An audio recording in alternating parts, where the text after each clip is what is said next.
Andrew McGahan for SevereMMA here, back in my favourite balcony in Tala, standing alongside a victorious Luka Jelcic, the hitman himself. He won at the weekend, and I'm sorry, Luka. I had to run. I saw the fight. I had to run straight out of it. Got back to Dundalk, and then when I got into town, I got a phone call from my manager saying, you don't have to come into work tonight if you've got editing to do, it's fine. So we could have done this the other day. I'm sorry about that. No. Good performance, good win. I have to say, you were pretty angry because it looked like he wasn't going to fight at different points, and then you had to give him, what was it, your full purse? Yeah. Well, the thing is, I missed weight, by a kilo point something. And so I messed up, fair enough.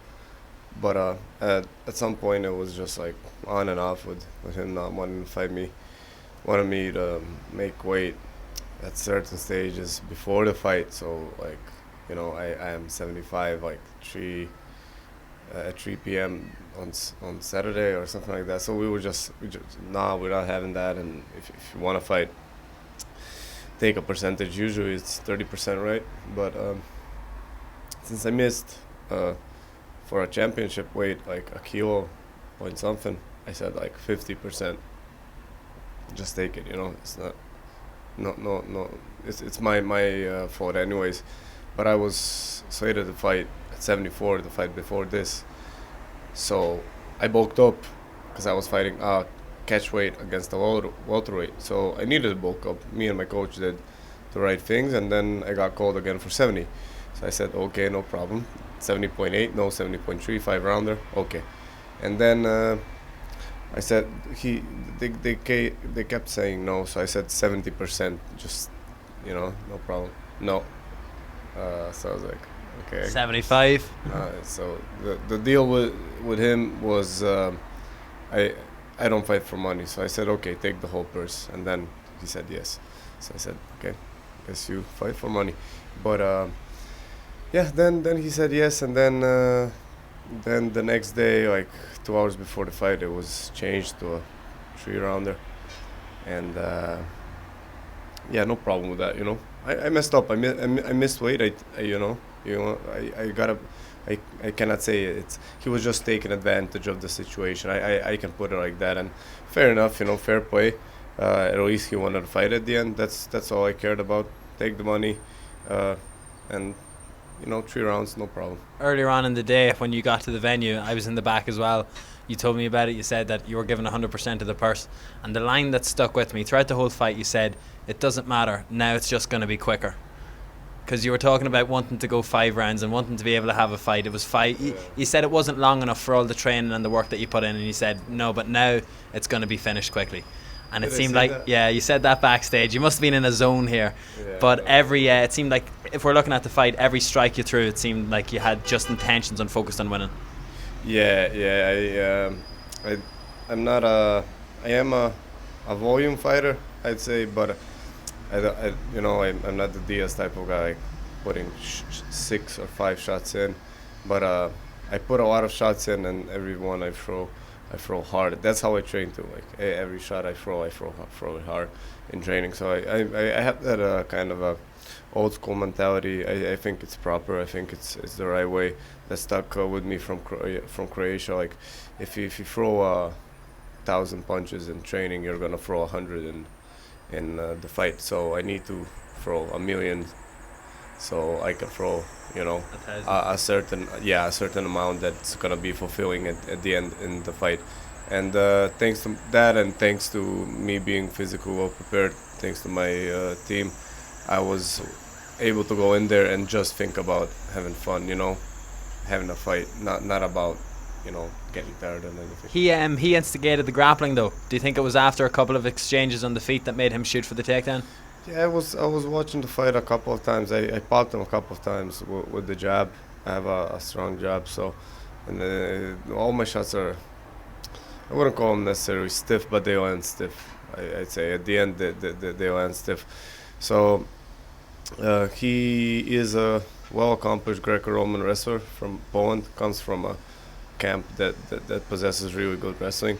So that was something I was definitely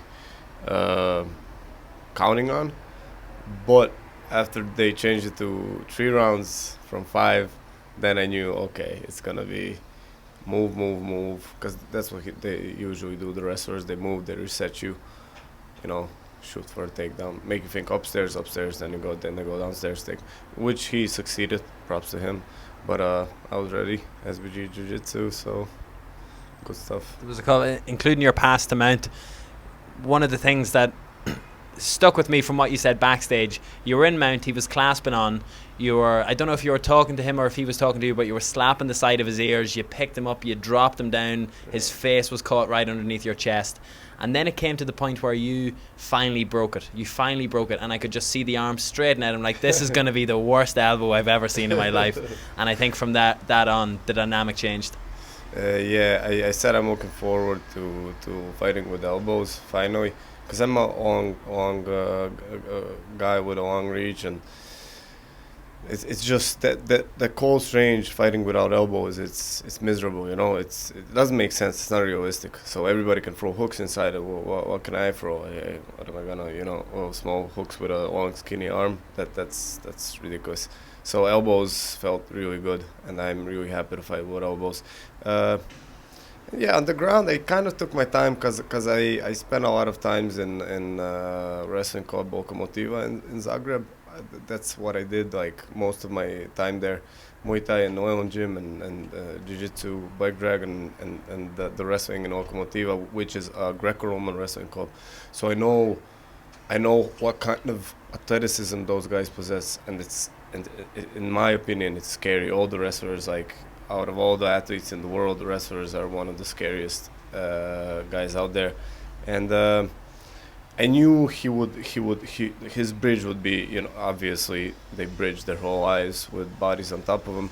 It's gonna be great. So that's why I took my time, and I was rather take my time with the crossface, because if I crossface, that's one base out, you know, that's free space there. With a bridge like that, I was like, I'm gonna slap the ears. That's miserable. That's not a good feeling. So slap the ears, make them, you know, comfortable, and then when I have the shot, strike hard, you know. And you definitely took it. The finish was very nice as well. It seemed like he was about to peel off, but you switched to the short choke, and then the tap came very quickly after that. I have to ask you though, your reaction was probably one of the best live reactions I've seen in a while. After last week, how you spoke about how SBG have done so much for you and welcomed you in like a family, you really publicly displayed that afterwards, straight over the cage, nearly landed on top of John in amongst all the crowd. That must have been a special feeling. Yeah. Dylan cashed me and Dash. John was in a safe zone there. He was doing well. But yeah, definitely, man. I spoke about it before. They done so much for me, and I'm glad I finally started to give back. So that's what I'm planning to do. That's my plan. Aside from buckling yourself and falling over and hurting yourself after the fight, which was probably my favourite part of it, are we going to see you in there quick, or are you going to take the time now to chill and relax for training? Well, I got some plans coming up. I want to get quick in there as quick as possible, but I got some plans, some things to work on, and I'm going to talk to my coach, to my team, and some news are going to be out there soon. And then I'm going to have a visit to Croatia. My girlfriend's brother's getting married, so I gotta go there. You know, there's no walking past that. And then, you know, but I'll be training there. I'll be ready. You know, before or after, I'll be ready. Thank you very much. See you soon. Thank you.